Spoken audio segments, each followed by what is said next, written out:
Siapa yang menunaikan puasa, ditunaikan dengan iman, sungguh-sungguh, tulus, ikhlas, bermuhasabah, ingat dosa, minta ampun sama Allah, maka Allah berkenan mengampuni semua dosa yang pernah ia kerjakan sampai detik puasa itu.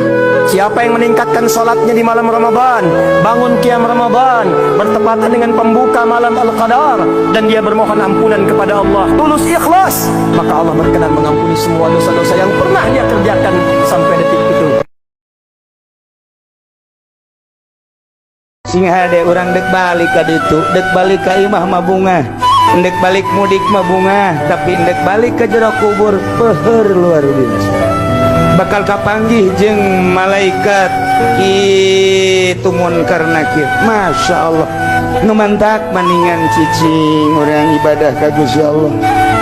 Isuk pada tu orang dek balik ke alam malakut, dek balik ke alam jabarut, dek balik ke alam lahut, supaya orang aya di bawah bendera Kangjeng Nabi orang, Kangjeng Nabi Muhammad sallallahu alaihi wasallam, aya di bawah bendera Tuan Syekh Abdul Qadir Al Jailani, aya di bawah bendera para zuriat Kangjeng Nabi orang, aya di bawah bendera para ulama salafus sholihin. Amin ya robbal alamin.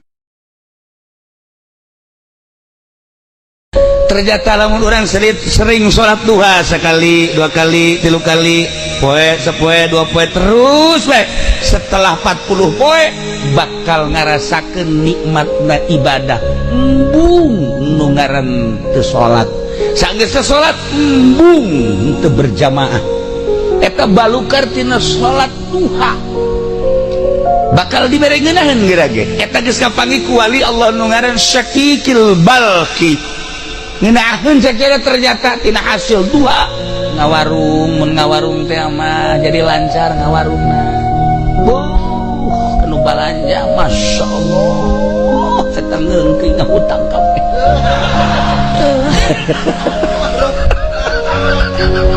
Henteu siapa tuh inget ka bangkrut bae sih.